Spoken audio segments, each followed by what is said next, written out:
Hello everyone, I welcome you all in today's video. And if you guys wanted to, send some money to your friends and family on PayPal and you don't know how to do it, and then this video is for you because I'll be showing you how to send money to friends and family on PayPal in just a few steps. Okay, so let's get started.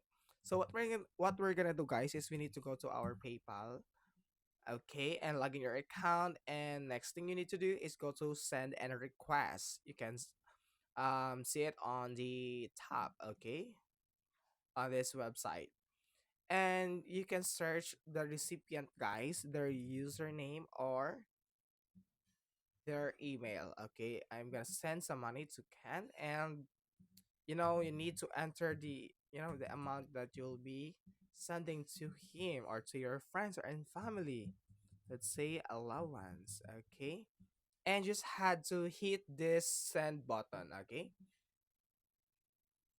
and you have to choose for friends and family, okay.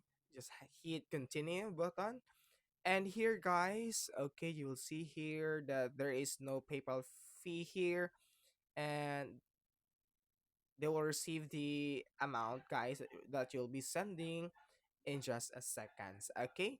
So you'll just have to click this send, and your family will get the money that you sent to them. Okay, so that's it, guys. So I hope you enjoy and learn from these quick tutorials, and please don't forget to like and subscribe for more quick tutorials on PayPal. Thank you.